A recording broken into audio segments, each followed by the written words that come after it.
What is up, wrestling fans? Welcome to a special edition of Smack Talk presented by SmarkOutMoment.com and MegaPowersRadio.com. This is the WWE Hell in a Cell 2015 post-show. We're going to review and recap everything that happened on the pay-per-view, and we're going to also include the ability for you guys to call in live and tell us what you think about it instead of just us rambling all the time. We got a couple people in the chat room right now. Mark Swaby, guest 4816. Make sure you register some kind of a username so I don't have to repeat that a bunch of times. And 5 times combo. What's up, guys? What do you think of the pay-per-view? Leave those comments below. We're going to get right into this, so I'm going to introduce everybody that's on the panel for this evening. I am, of course, your host, Tony Mango, and joining me is Mike Payton on the soundboard. We got Steven Wago. Woot, woot. Woot, indeed. And we have Drew White. Toots, toots. Put, put. Oh, put. All right, guys. Let's just get right into this. If you haven't ever followed us before, then you know that we're going to be very opinionated about a lot of different things, and we're not going to hold anything back. We definitely want you to do the exact same thing. And we're going to go match by match here and talk about everything that happened on the night, whether we liked it, whether we didn't like it, no matter what, we're going to tell you what we think. So we're going to start off with the pre-show, the kickoff 6-man tag team match.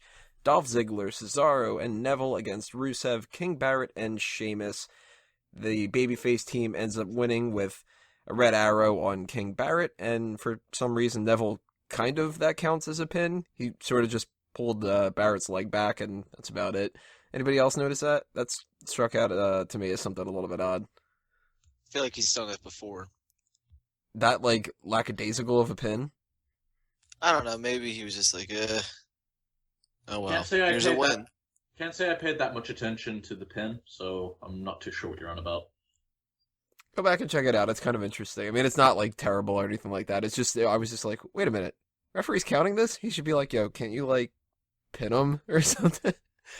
But this was a fun match, I think. It went into this with very low expectations, kind of. I mean, I thought that these guys were all entertaining, so I expected them to actually put on a decent match, but the build's been terrible. I mean, this was really, the epitome of being slapped together at the last minute. They did this on Monday Night Raw already, so it was kind of what's the point in just doing it again? But it was the pre-show. You can't really expect all that much for the most part. So I liked it. I mean, this was a good way to start off with a lot of energy and stuff. Peyton, what did you think about it? I didn't catch this one. You started off with the wrong guy, buddy. You didn't watch the pre-show at all? No, I got home late from work, so I could have watched it. As a matter of fact, when you to start something from the beginning, it usually starts from the beginning of the show. It actually went to the beginning of the pre-show, which it doesn't normally do. So I was like, fate's trying to get me to watch this damn thing. The only segment I watched through the whole pre-show was the Dudley's Q&A with Twitter. I wasn't too impressed with that. No, I was very disappointed. I mean, those are usually kind of blah. Can you expect that much out of that kind of thing? Actually, I've rather enjoyed them. I remember they had a really fun one with New Day. They had one with Dean Ambrose. That was a lot of fun. Oh, New Day is always fun. Ambrose one, I can't remember. I don't remember anything really standing out to me about that one. This one was pretty bad, though. They seemed to pick the Twitter questions that were, completely kayfabe.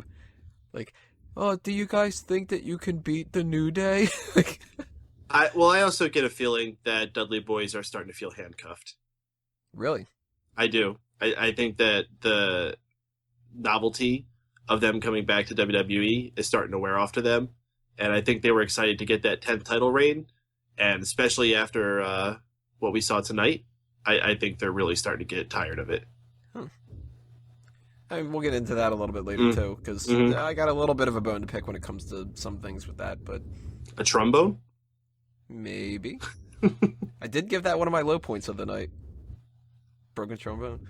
But, Drew, what did you think about the pre-show match?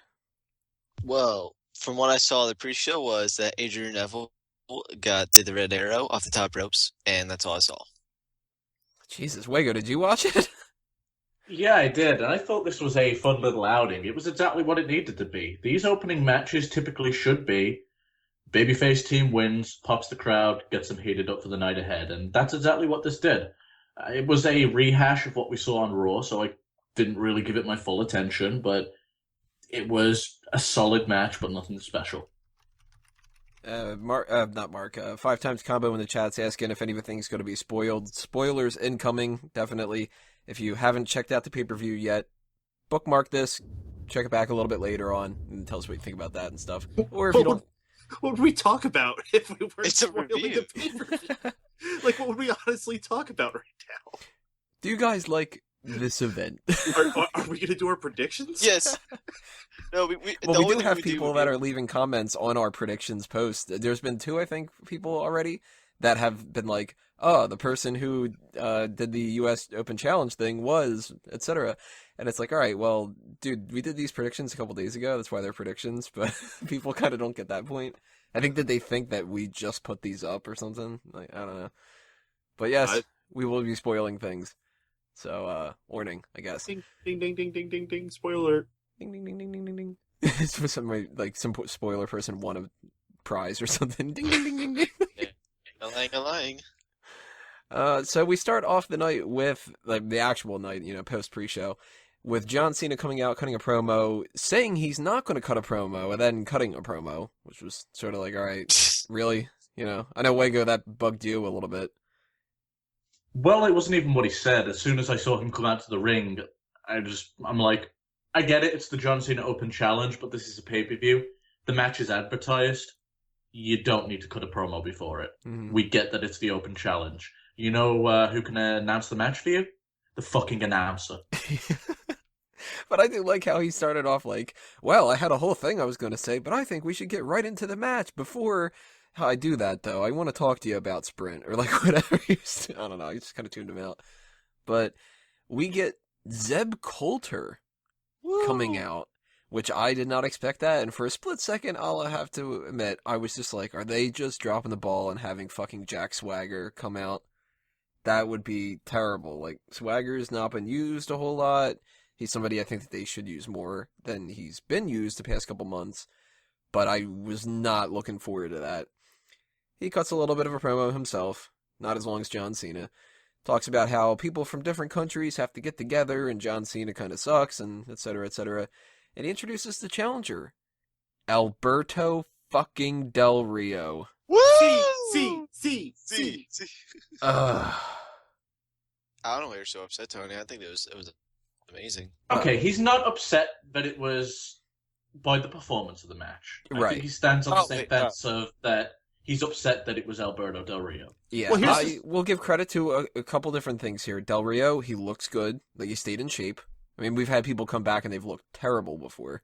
Matt Hardy, somebody that comes to my mind. Brandon Walker, of course. Have you seen James Storm on TNA or Yeah. NXT? He's looked worse than that, too, I have to admit. Yes. But he's looked better. He's so. got a road ahead of himself. And I Yeah. think he's going to do it, but he's got a road ahead of himself. I think he's got that motivation now where he's like, oh, I got something to actually, like, look forward to. Maybe I'll drop weight. Sort of like, somebody gets a new girlfriend, they start losing weight, stuff like that. He gets a new job, and he's just like, oh, life doesn't suck anymore. Hey, he has the beer gut. I think he goes well with the character. Yeah, a little bit. But Del Rio looked good, and the match wasn't bad. But that being said, if there's one person who I dislike watching more than Sheamus, it's Alberto Del Rio. Why? He is so massively overrated. And the thing that bugs me the most about Del Rio is his character has not changed in the slightest bit over the multiple years that he's been here. And another thing that hasn't changed is the quality of his title reigns. They're either exactly the same as his best title reign, which I still don't remember any of them being good, or they're even worse. He is a guy that gets championship after championship, and they last forever, and none of them are entertaining to me. So the idea that he was the surprise entrant here, I was like, all right, kudos. I didn't see that coming. And the match wasn't bad, and I'm a little bit happier about this than I normally would be. But that being said, tomorrow night, I would be thrilled if he lost the belt and we never saw him wrestle again. Give him a chance. He's been gave him back multiple one years. night, and he's been gone, and he's learned a lot. He's traveled all over the world. He's one of the few guys who went and did that. How many people go and do that anymore? People just come up through the developmental system, and that's all you got. For he was already a guy who was seasoned from Mexico, and now that he's become a bigger star, he's won belts all over the world. This guy has so much more in his acumen now. He better. And he's got a new manager with Zeb. You know, you say nothing's changed. He used to come out with nice cars. Now he's going to come out with a rascal scooter. Now, you see, I stand closer to Tony's side of the fence on this. I'm not a fan of him being with Zeb, just because I was never a fan of Zeb being with Cesaro. Just for the same reason that the guy is meant to be this douchebag Republican, and he's teaming up with a Mexican. He's learned. You know what? He's feeling the burn. That's what happened. Zeb is feeling the burn.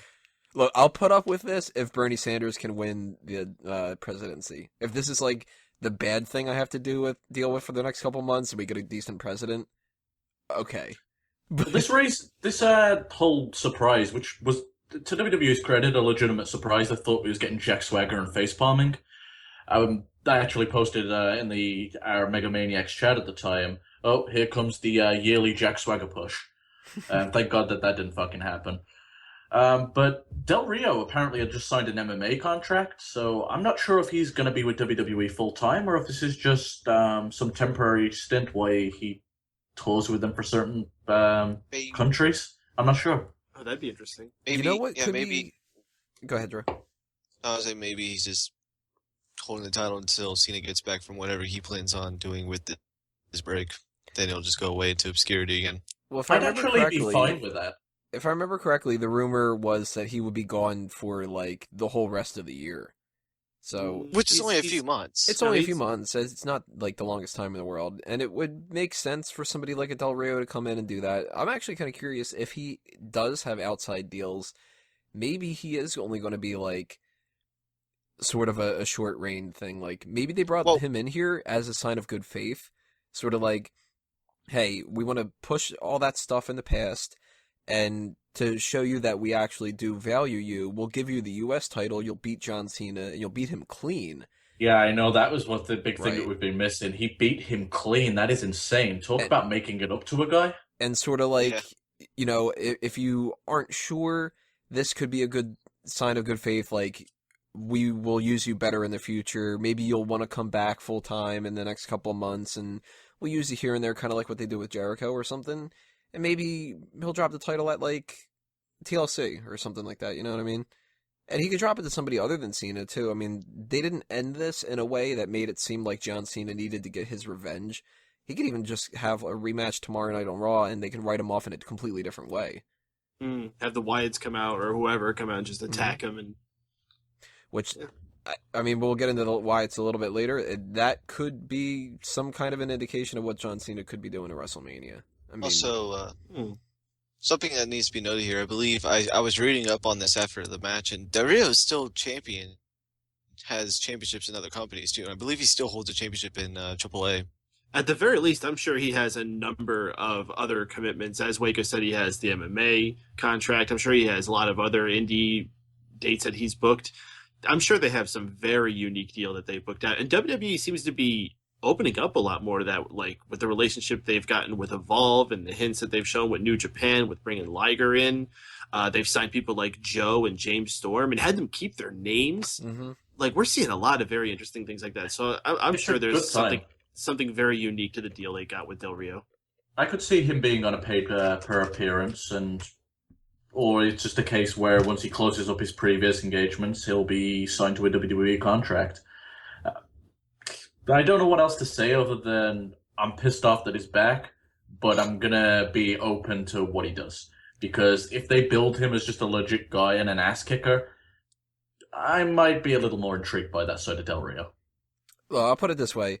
I've disliked people a lot before, and they've turned me around. I mean, I went for a long time where I thought Daniel Bryan was really overrated.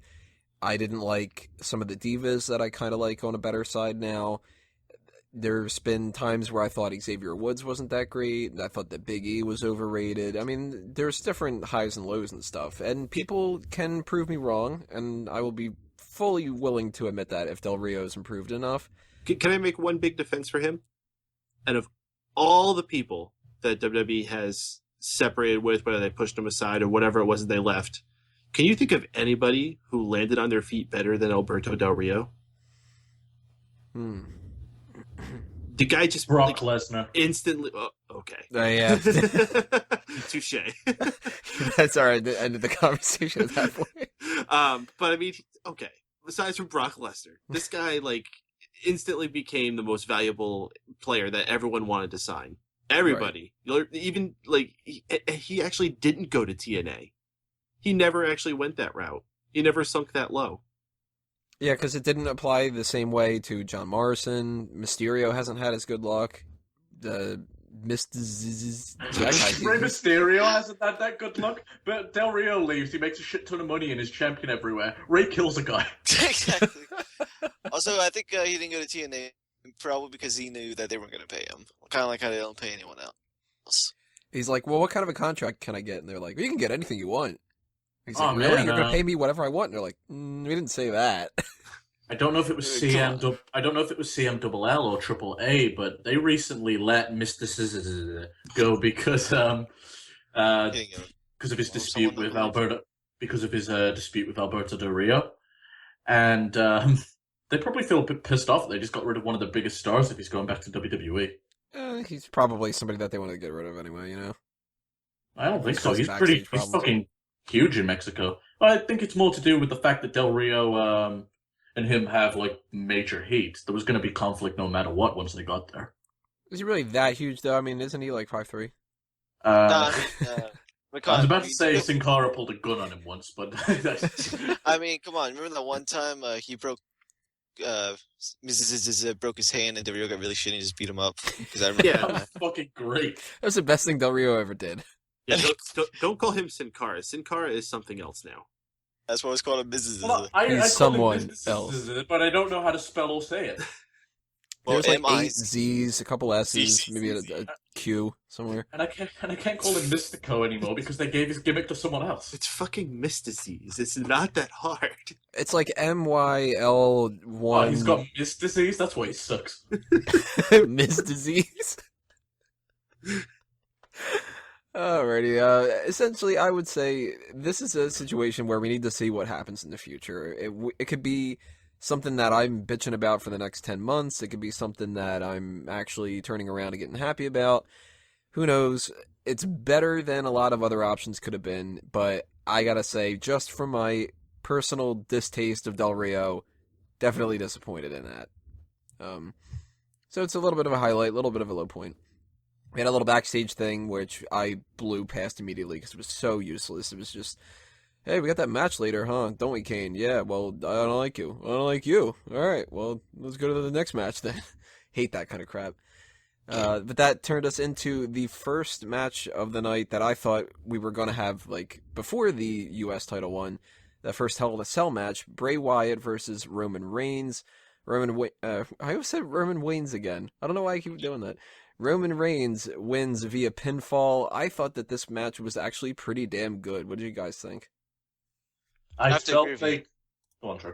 I was going to keep it short. I thought it was a good match. It had some good spots. For a Hell in a Cell match, it wasn't like bloody. It wasn't very intense when it comes to using the cell, but they made good use of other stuff that they use, like the kendo sticks with the turnbuckle and a number of table spots from the outside and a couple of damn good spears and moves from both ends. So overall, I just thought it was a good match. So kudos to these two because not many people. This feud really lost a lot of steam with me going into it, but they turned around and proved me wrong again. So kudos to both of these men. Well, this match I had a couple of gripes with, but first off, let me just say it was a solid match. However, I felt they could have had just as good of a match, if not better, with all these weapons without the Hell in a Cell involved, and it would have made for the Hell in a Cell later on in the evening to be more of a spectacle.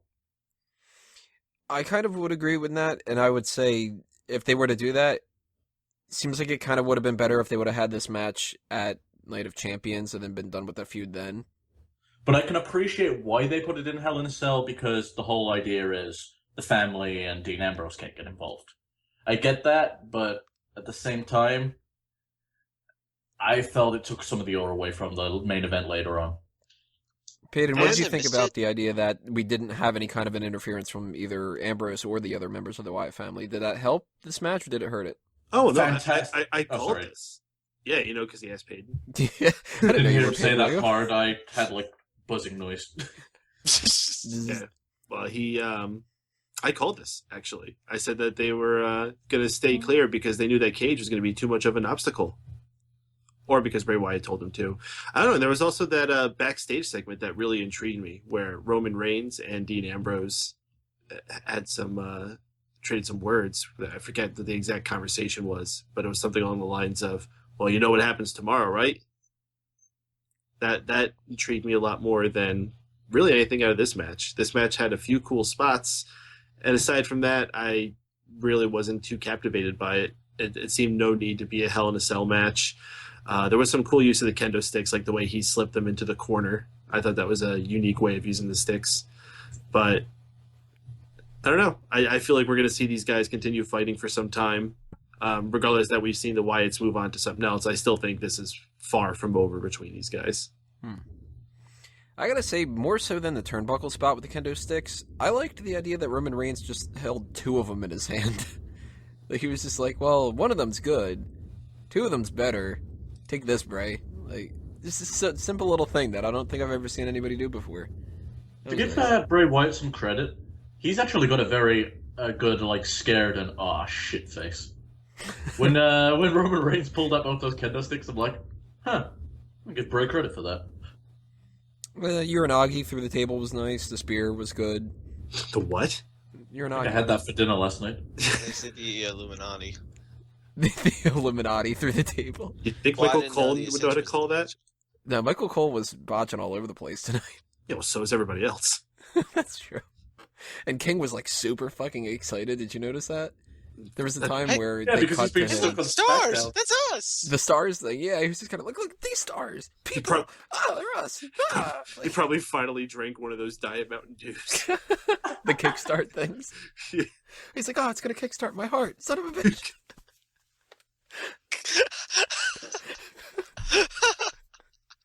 Was that too low? I don't think so. No.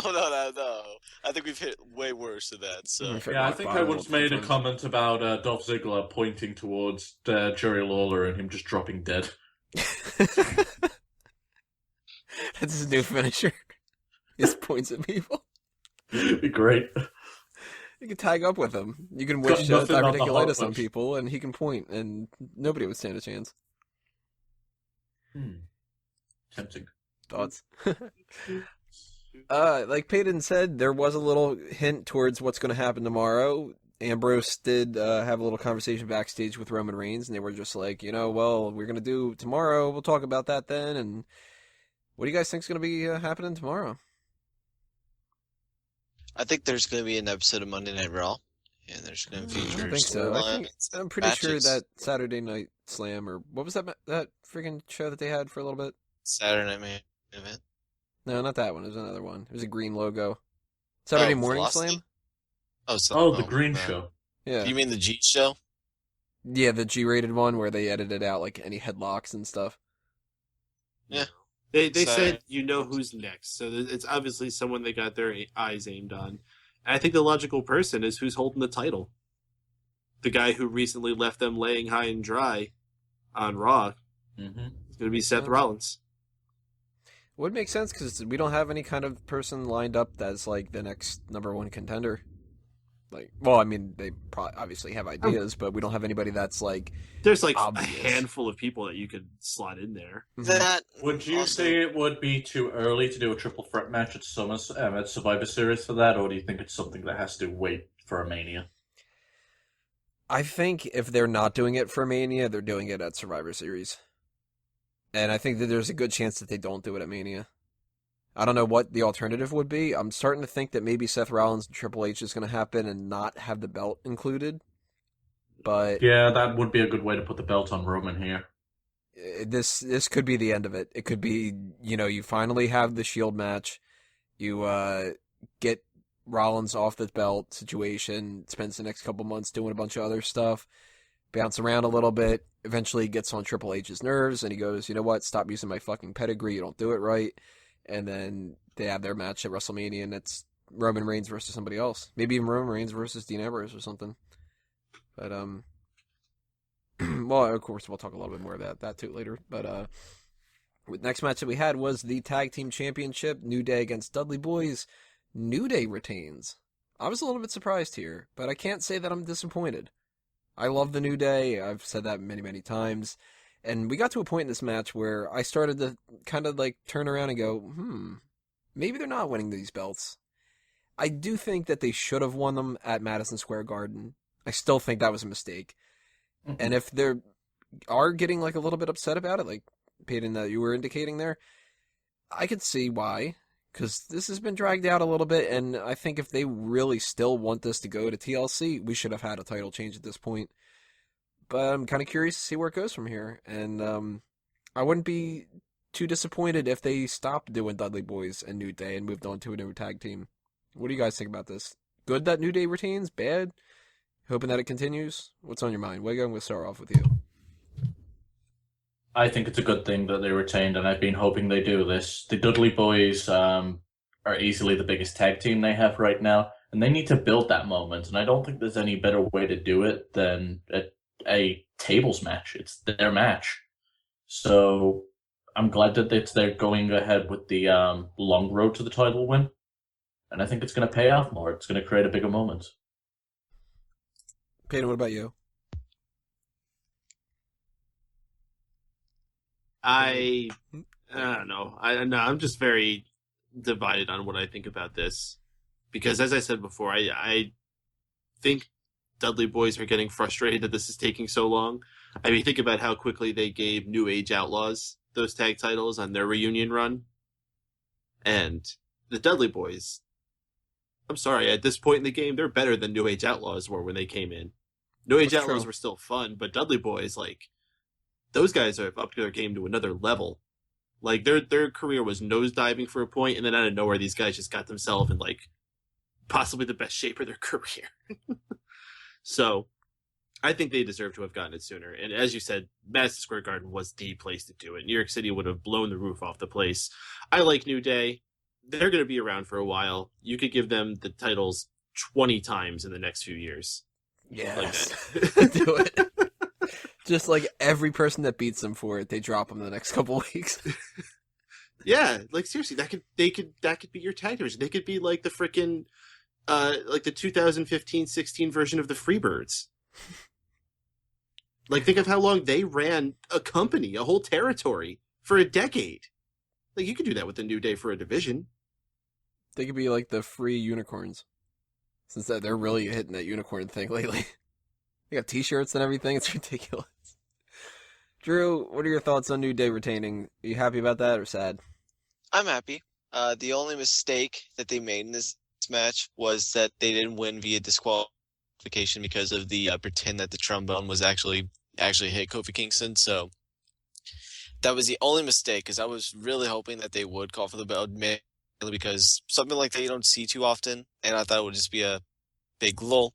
Sucks to be you nerd moment, but my thoughts on the feud in general, I don't know if I want to see it going forward, mainly because we see them face off in some variation every week, regardless whether it's with Cena or just like them facing each other, and every week Xavier Woods usually goes through a table. So I don't know how they're going to do this going forward, but I'm tired of seeing just these two. I complain about it either on the prediction show we did for Smack Talk, but they really need to add another team into the mix. I don't care who it is. They just got to spice this up in some capacity, because getting really bored just by seeing these four or five go at it every week. So match was good, entertained me, but they really need to do something with the feud.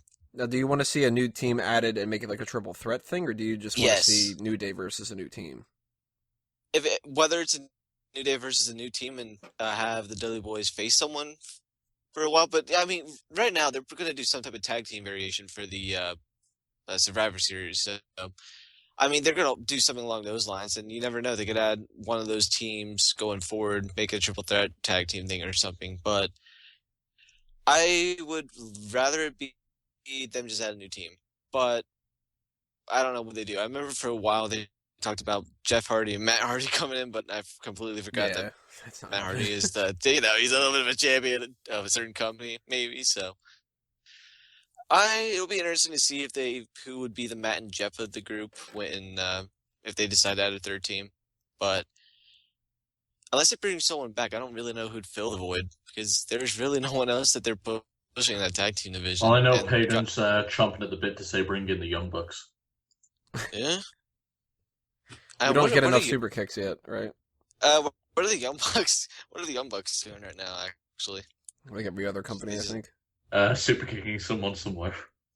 I didn't know if they were in Japan or anywhere. So I mean, I wouldn't mind seeing the Young Bucks. You know, if they're able to bring in Bobby Roode sooner rather than later, they can have him and James Storm on the main roster and do something with that. I don't care.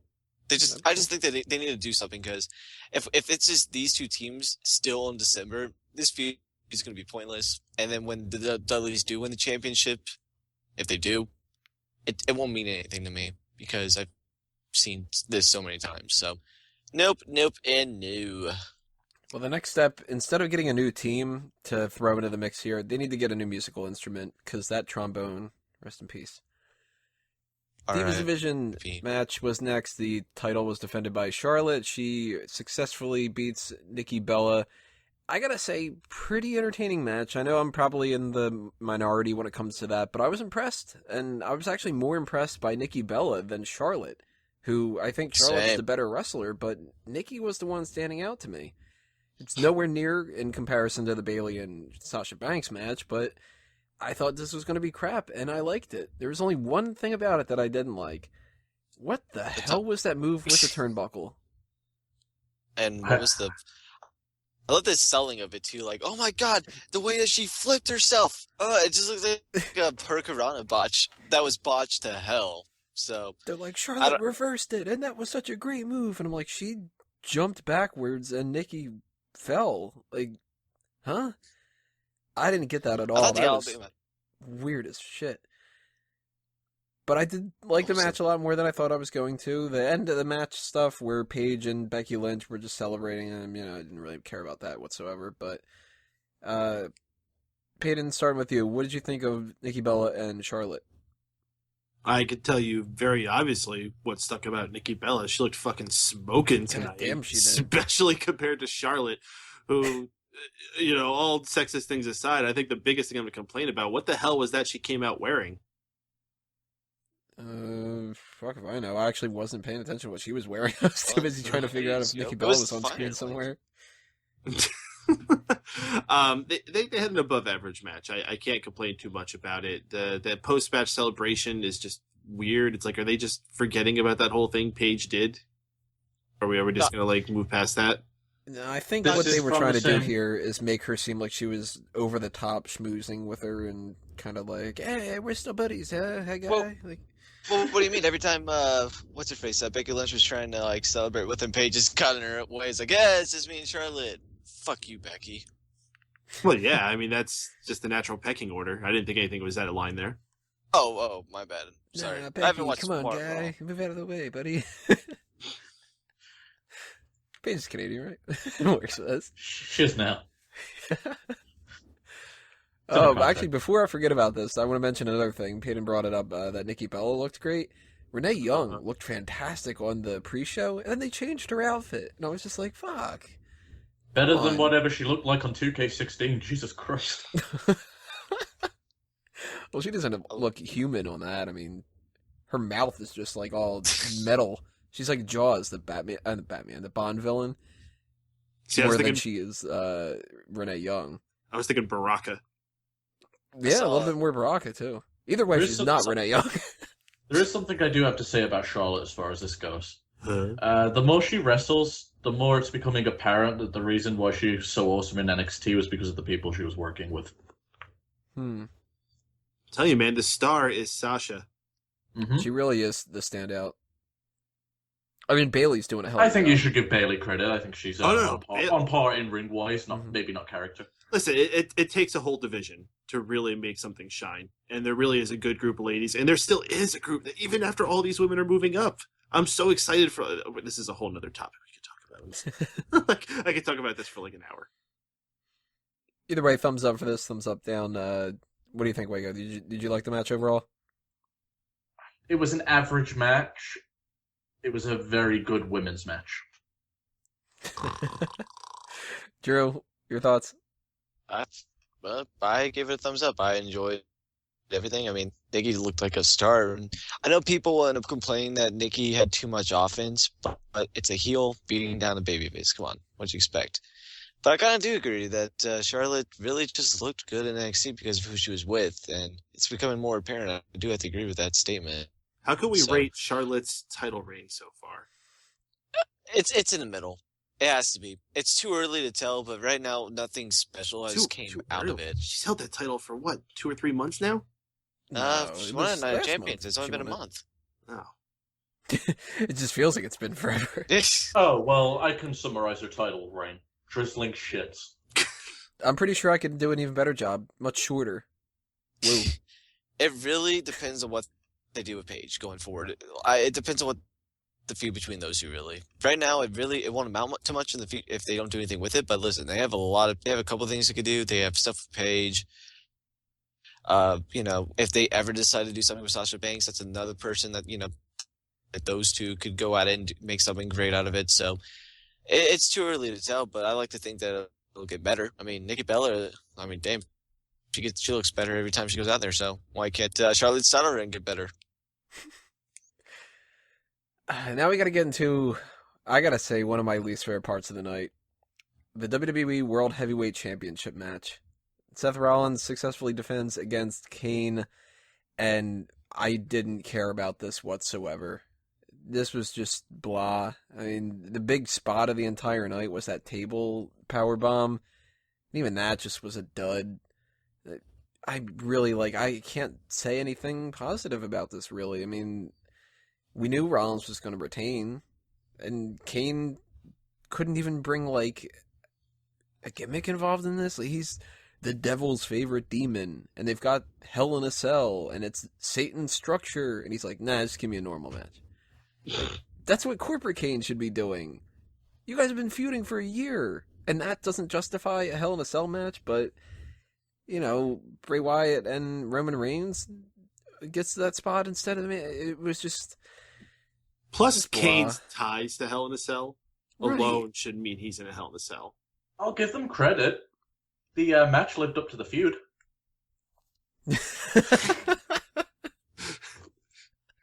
That's the most optimistic way of being the drizzling shits.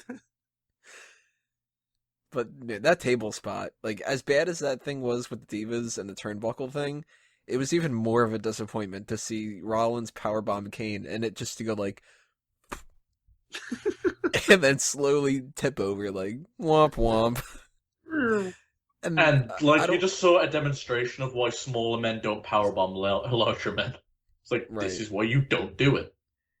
I don't remember who it was. I think it was you, Peyton, in our Mega Maniacs chat that was just wow. And that was the big spot. And they blew it. Just a good way to sum up what this whole thing was. I mean, they spent months building this up.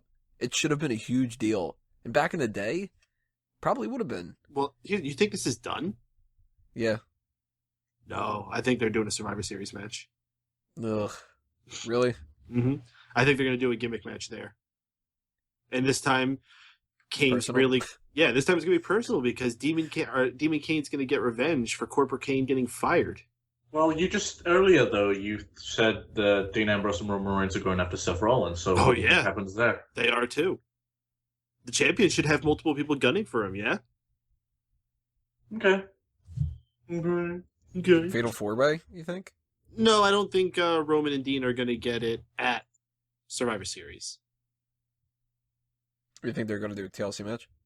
I think they're going to be involved in a Survivor Series match against the Wyatts. Oh man, I don't want that feud to continue either. Yeah, I'm What actually kind of with a Peyton match- on that. What kind of match could these two have that you guys would be interested in? Because really, I mean, we just had Hell in a Cell. They can't do a cage match. They can't just do an ODQ match. The only I've got things it. I could think of would be either Inferno or Buried Alive. Foino match. A 5-minute challenge. That's where we only have to watch 5 minutes of this shit. Ooh. I know one.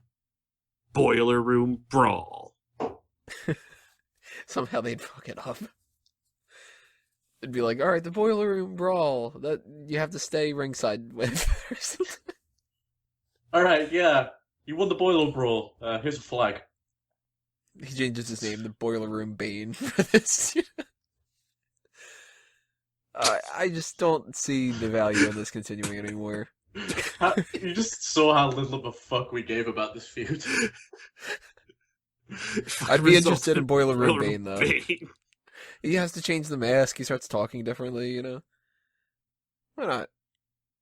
Shit, that's the only thing that would interest me if they're like, oh, they've got Batman involved in this? Sweet. Because I don't want to see Rollins against Corporate Kane or Demon Kane or whatever other type of Kane that we get. I want Kane to just, not exist for a little bit. Not until he starts helping out at the WrestleMania thing, which we'll get into that again. But any other thoughts on Rollins and Kane? It was a match. Speaking of bad title reigns, how about Seth Rollins holding that title for 215 days, whatever they said? It's outrageous. Yikes. Maybe they're going for him to break CM Punk's record since they had someone break AJ Lee's. Well, it's not like CM Punk actually has a significant record. Not compared to, they could always be like, well, some of the most longest title reigns in WWE history. We got Bruno, we've got Hogan, we've got Backlund. They're not going to say Hogan either. No, he did get a name drop tonight. Did he? JBL mentioned him. Huh. Of course, he was mentioning that The Undertaker came in and beat Hulk Hogan for the title, but still. And he probably got a scolding for mentioning Hulk Hogan. I bet Vince was like, Vince is in the back going, why the fuck are they bleeding? And why are you mentioning Hogan? What the fuck happened with that table spot? God damn it. What? That's what's under our rings? The second to last match of the night was the Intercontinental Championship match. Kevin Owens defeats Ryback in a pretty standard match. I thought it was actually better than the world title match. It was just, they're in the shit part of the night, but they did a better job. And it's just because Owens and Ryback have better chemistry, I think. But I liked pretty much all of what I saw. There's nothing really to talk about here. No, standout things for me. Did anything really, stand out to you guys? Yeah, I will say... That to me. What was that, Drew? Why is everyone hating the big guy? The big guy's the greatest part of the fucking show, and no one's giving him his proper cheers. Because what did he do to you guys? He saw hell when he came out. He came out and it was just like, alright guys, it's feeding time or something. I don't care. I was so upset. Listen, if they just went Space Jam on us and they put Samuel Shaw's soul inside Ryback, I'll be very upset. Ryback did nothing to deserve the lack. What the hell are you talking about, Drew? I don't know. Dude, I think he's trying to say he was as depressed as Samuel Shaw. Mm-hmm. Listen, I was depressed that Ryback didn't win. No one cheered for him, and I was very depressed about that. I would have been the Let's Go Cena guy at SummerSlam, but for Ryback. Guy. It was a little 4-year-old. Oh, he was a little... Yeah, exactly. It's fucking true. He's a little scamp. You know that guy.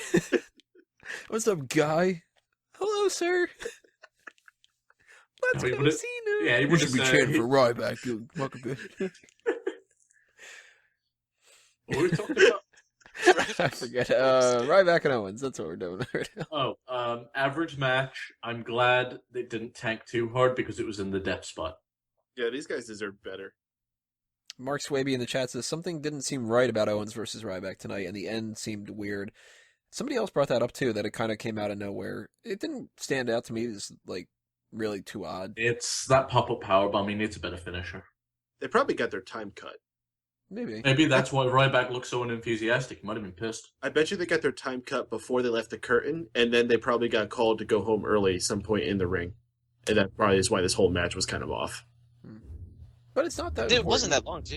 Well, it was important last month. It opened the fucking show. Well, the opener of the show is not necessarily that important. Yeah, but it's supposed to pump up the crowd, and usually right here, you got to keep the crowd at least that's what the pre-show's for. The first match of the show is actually one of the most important matches of the night. It can be, but it's not, statistically, the biggest feature all the time. It depends what type of card you're building. It's something where, if you have a title change, you might put that on there because, oh my god, it's a title change. Well, tonight could be awesome, that kind of a thing. This was, Owens was going to retain, so it was fine being in the death spot, I think. I didn't see anything wrong. I like both these guys. Retain, but that could have been in the dead spot as well. Yeah, but then they would have drawn criticism of, oh, you guys are fucking over the Divas again, like you used to do. But here's the no title should be there. It's your Intercontinental title. Yeah. That title like should be treated with respect, as you're trying to do with all your titles at this point. You know, they've done a good job with that U.S. title, but they never really have gotten an Intercontinental title to seem as anything important. And it should be put into spots like this. This is where you put your match with midgets or like that 6-man tag. Yeah, this would have been a perfect spot for a 6-man tag like that. That's where you put matches like that. Just To be fair, picturing Brian a being 6-man injured tag ruined for the that, Intercontinental IC Championship stuff. featuring midgets. That would be something WCW did in like 2001. Or that TNA would do, and somehow they'd reverse the situation and be like, Reverse midget. there's a No, the regular midgets person. would have to fight, but they have to be doing handstands the entire time. They would try to market a match like that. It'd be a bunch of like 6-foot-tall guys, and they'd be like, "It's a reverse midget match." Oh, guys, it's revolutionary. It's gonna change the business forever. We're gonna have a whole new division with a bunch of X's in it. It's gonna be great. Fucking TNA, I hate that company so much. Well, that leads us into our main event: Brock Lesnar versus Undertaker in a Hell in a Cell match. And Brock Lesnar comes out with a win. Did not think that was going to happen, but I'm not upset about it. I think that this went down really well. Undertaker looked strong. Brock Lesnar didn't look weak in order to make Undertaker look strong. He won in a way that was good for a heel to do it, and not only because he's a heel, but he did it to kind of counteract what happened at SummerSlam. You know, Undertaker gave him that low blow. He should have gotten a low blow back. It's a no DQ thing. Brock Lesnar is perfectly within the realm of doing that, but it's kind of a dick move, literally and figuratively. And I think overall this ended up being a damn good match and my favorite of their most recent encounters by far. You know what's funny about that, though? Before you're like, oh man, they can't make Undertaker look weak. They can't make Undertaker look weak. Alright, low blowed him. It's okay now. Well, he also didn't like get his ass whooped the whole match like he did with the other ones. You know, like this seemed like they were on par with each other. Yeah, First match at WrestleMania, I mean, that was just a squash. And it should have been. And there were also circumstances in that match that kept Undertaker from really doing a good offense. But then with the SummerSlam one, they made him tap out, and that's what bugged the shit out of me. This, it was like, you know, he gives him a low blow, gives him, his fourth, I think, F5? Or maybe his third or something like that, but it's on the exposed wood part of the ring. Yeah, Undertaker can lose to that. You know, that's no problem whatsoever with that one. So, I've got to say, The Undertaker looked awesome tonight. Like, the last couple matches he's had, he's looked decrepit. He dyed his hair fully. He dyed his beard fully. He's obviously been in the gym. Taker looked like 5 years younger. It was great. I was worried before this match, and when he came out, I'm like, oh, I got a little more confidence in him now. And they started another fucking story for him. Mm-hmm. Mm-hmm. That is actually one of the biggest stories that we can talk about here. Post-match, 4 members of the Wyatt family come down, beat The Undertaker to shit, take him out. Where are they taking him? How long is he going to be out? I mean, I'm thinking we're getting him, like, off TV until WrestleMania.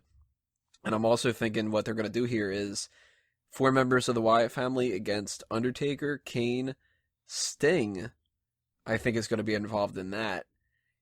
And I don't know who the 4th person would be, but that's something that they can just kind of figure out when they're trying to plan out the rest of WrestleMania and stuff. But I think that there might be a possibility of John Cena's that 4th guy. But you really don't think they're going to do something with Undertaker? You think they're just going to like take him somewhere and drop him off? Mm-hmm. Well, isn't that what they did with Kane? Yeah. It's not what they did with Daniel Bryan. If anything, they might do something where for the next couple months they're touting about how, like, you know, well, everybody talks about Brock Lesnar beating The Undertaker, but we're the ones that took him out for good and you're never going to see him again. And then he starts popping up and goes, you thought I was dead, you know, well, shit, that's just happened like 15 times before. You should know better. And then this time I've got some backup and Kane comes out and he's like, yo, bro mode, fist bump and shit. And Sting and whoever else, you know. I love these new characters, by the way, that I'm making. They fist bump. They're the new hype bros. The hype bros of destruction. They could be the other two. It's Undertaker and Kane and Mojo Rawley and Zack Ryder. There They got the headbands and everything. It would cover over that spot that Undertaker's got on his forehead. And then the whole like collective group's motto could be, "We don't get high, we are high." When this So the Undertaker makes an appearance. when this beatdown started to happen, part of me wanted to see Lesnar come running back out and just help Taker fight them all off and have big moment of respect after doing battle with each other. I didn't even think of that. Because Taker kind of pointed to him like, you got me, at the end of the match. Mm-hmm. That would have been cool for them to have that moment of respect. He did sort of do that. It would have been so cool just to have, like, Team Lesnar and Undertaker versus Team Wyatt at Survivor Series. What if they would have put a mic up to Undertaker at that point and he went, ugh, you dick. Pew pew. Would have lost all mystique for the Undertaker at that point. But just as far as, like, my opinion on the match goes, I've got to say it was fun that they used blood again. Well, I don't know what the fuck happened to the medic guy. Apparently Brock threw him somewhere. And, yeah, the camera wasn't on it at that point, which was just like, come on, Kevin Dunn. yeah, Beaver Tooth motherfucker's been fucking up all night. Yeah, like, there was a spot in Del Rio's match where they specifically, like, build it up for this big clothesline that Cena's doing, and he just goes to the crowd shot instead. It's like, the fuck? Can I blame Kevin Dunn for Del Rio coming back? Oh, definitely. I think it was entirely his fault. Dun dun dun. But the exposed mat was cool. I know they did that with the Nexus where they showed it, but they've never used it as a weapon before. Just really fun. I was expecting Lesnar to go through it. Mm-hmm. I thought he was going to break on the choke slam, and that's how the match was going to end. But I'm glad what they did. I got no complaints about the actual match itself. It beat my expectations. It was kind of awkward when Lesnar first started fingering them like open apron. Yeah, it was. Actually, I do have one gripe with this match. The actual spot that busted Lesnar open, done fucking terribly. He clearly puts his hand in the way of the ring post. The commentators then proceed to go, "Oh, Brock got his hand in the way. That was lucky." He turns around and he's covered in blood. It's like, yeah, and then they're like, "Oh, maybe he didn't get his hand up." You fucking idiots. Swaby has a suggestion out there. He says, Wyatt's versus Taker, Kane, Reigns, and Ambrose at Survivor Series. I'd be perfectly okay with that. See, Could be a I think possibility. there's something else there. I think that Taker is going to get initiated into the Wyatt family. That did cross my mind, but I'm like, Whether he's going to be brainwashed or something. Like, Wyatt's just going to be, like, surrounded by all these giants. That's what Undertaker is. And he's, like, this old mystical one. Like, add that to that lineup of guys he has. Dude, that's a terrifying group. I Who gotta say, faces him, though? Some unlucky motherfucker. when I looked at the fucking Wyatt surrounding the Undertaker tonight, I just thought to myself, why aren't these guys doing what the Nexus are doing? There's no reason they can't. They're fucking huge. That is easily one of the meanest stables in WWE history when it comes down to who, like, size and brute strength. Mm-hmm. The smallest guy in the whole thing is Bray Wyatt, right? Mm-hmm. Yeah. And he's bigger than, like, most people. Like, there's no reason that these guys shouldn't be just fucking dominating everybody they come across. Especially that Eric Rowan, your future legend, Hall of Famer. Well, that's going to be the whole point, is eventually Eric breaks off. Rowan's going to break off, and Bray Wyatt's going to send out Undertaker as his best minion.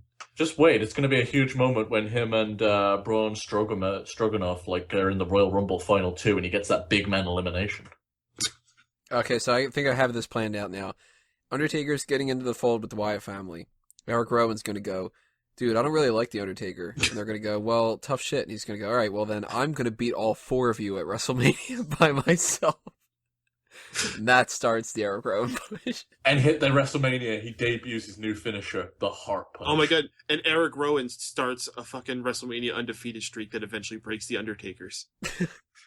Then he debuts his new finisher, the WWE World Heavyweight Championship.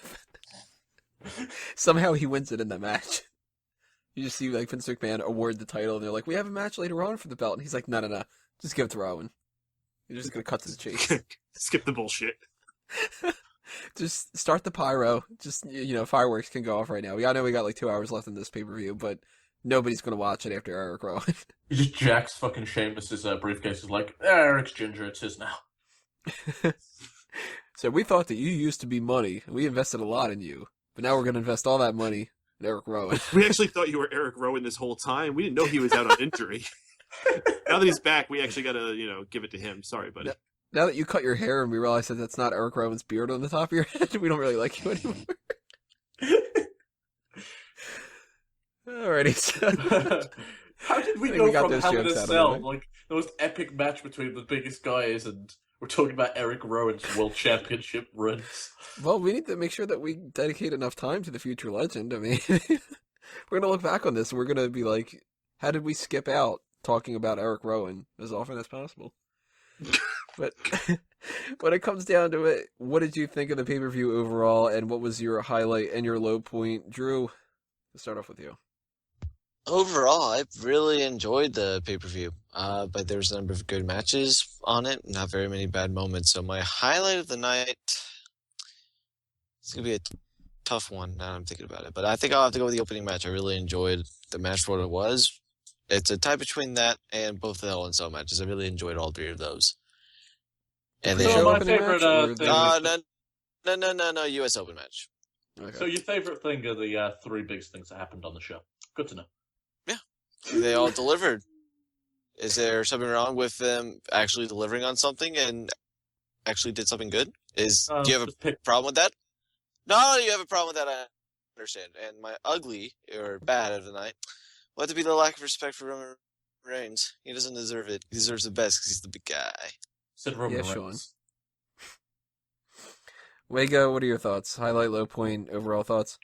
High point, I'd probably have to give to the main event. The Hell in a Cell delivered. We got blood. It was the most different main event we've had in a while. Low point, I'd have to give it to the Divas match. And there wasn't anything overly offensive on this card at all. But just process of elimination, it was probably the worst thing. General opinions on the show, it was a good night.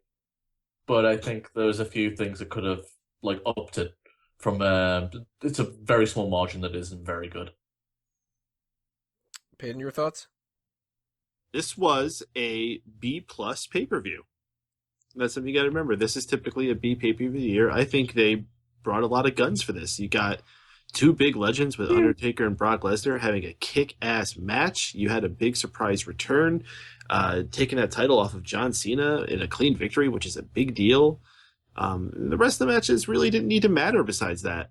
The rest were just kind of filler, and that's what a lot of them serve their purpose as. And that's fine. And for me, the most intriguing thing that I'm being left in the night as my high point was the Wyatt family surrounding The Undertaker. One of my favorite moments of that is when they all climbed up around the ropes, kind of like how The Shield used to do, where each one of them would take a side. But it always bothered me how there was always that one open side. Yeah, well, not with the Wyatts. Now you're really fucked.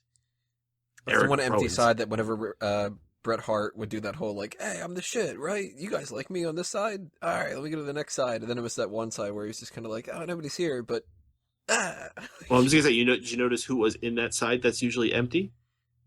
It was Eric Rowan. Eric Rowan was filling that hole. I feel like we need the guy to fill that gap. Well, he's going to be so over. He's the only one that can really fill it. And plus, you had a perfect view of that wedgie suit. I think you stumbled across something that's really actually kind of telling, though. The reason why Rusev was in the pre-show match. This was a B pay-per-view. To get as far away from the B's as possible. Oh, and my low point, I would have to say, would be the Divas match. Yeah. I gotta give my low point to the WWE title match. I think that was just so underwhelming for something that should have been so much better. I mean, this is the world title match. That should be, if not the main event, it should be so damn good of a secondary main event that people should look at that as this should have been the main event. And I would have been fine if that whole match didn't happen and we would have had, I don't know, the Stardust against somebody. Or in an NXT match. Completely useless. My high point? Probably I'm going to have to give it to the main event and that whole Wyatt family beatdown thing. I'm very intrigued about what happens in the future with that. Could end up being something that I don't like in the future, but right now, all thumbs up for that. And then, when it comes to my final grading of that, I gotta say it was pretty damn good. A lot better than I expected it to be. I thought that this was gonna be a shitty pay-per-view, and for the most part, I liked everything. I mean, I don't like Del Rio being back. I don't like a couple things here and there, but, I can kind of forgive that. This was much, much better than I expected it to be, so thumbs up, WWE. Mark Swaby in the chat says his good was Taker v. Brock. Bad Divas again, which is pretty sad. Was hoping for a good match this time. And a couple other people in the chat not giving their opinions. Boo. Kind of curious what guest 56518189479. Jesus Christ. Okay, that was not randomly generated. He typed that out, right? Oh yeah, you didn't know him? He's a huge Undertaker fan, dude. He's got to be devastated. Maybe he'll be the next big Eric Rowan fan instead. Maybe we won somebody over. I don't know. Just the one comment when we did the predictions. It was like, I can't believe this one guy is predicting The Undertaker. Are you nuts? I would bet my life savings that Brock Lesnar's going to win. I'm a little nuts. Hey, he almost won. If it wasn't for that low blow. So, yeah. All right, guys. The only thing we have left to do for this episode is the plugs. So, Drew, anything you want to promote? Anything Sean's doing is pretty good, but go to Rusev Wyatt on the Twitters if you want to see me post about nothing. And then go to McFrickin' for nothing as well. But yeah. Just Hey. Hey, what? Nothing. Yeah. Peyton, your plugs? Well, if you enjoy listening to us talk wrestling live, join us live every single Monday night following Raw here on MegaPowersRadio.com with archive versions available on iTunes, Stitcher Radio, pretty much anywhere podcasts are found. Just search for the Raw Post Show on Mega Powers Radio. Wago. Alright, if you need to find me, it's just Stephen Wago. That's Stephen spelt with a PH. You can find me on Twitter, Facebook, yada yada yada, even on Snapchat. You just want to send people these random Snapchats of, you know what I'm saying? Hey, very important videos. You can see how, pissed off my dog is with me. For my side of things, everybody follow me at Tony Mango, at A Mango Tree, at Smark Out Moment, at Fanboys Anonymous, and at everything else under A Mango Tree, all over the social medias out there. Make sure you pay attention to the next episode of Smack Talk, which is going to be coming up in a few days. We're going to be doing our usual stuff, the Ask Him, the hot tags, Rest Hold, which will include more plugs that I'm not going to bother talking about right now. The Fantasy League is going to be updated then, and our special main event is going to be some talk about the scariest gimmicks in WWE, because it is Halloween time. So, Fanboys Anonymous, we've got some stuff coming your way with that. We got the group meeting that we just did. If you want to hear more Halloween talk, we did a whole discussion on geek culture and Halloween, what it revolves around with that. We got our New York Comic Con footage, which is going to be coming up pretty soon as well. Lots of stuff coming on all the different avenues under A Mango Tree. Make sure you follow, like, share, subscribe, and everything else that you can do to help us out. Follow the Patreon account. Check out everything that's happening with SmarkOutMoment.com's articles. And that should do us in for this episode. Thank you to everybody who listened live. Thank you to everybody who's going to listen to us on the archived editions on YouTube, iTunes, and Stitcher. Leave those reviews. Leave those comments below. Tell us what you think of Hell in a Cell. And that'll do us in. So this has been another Smark Out moment. And we're being counted out.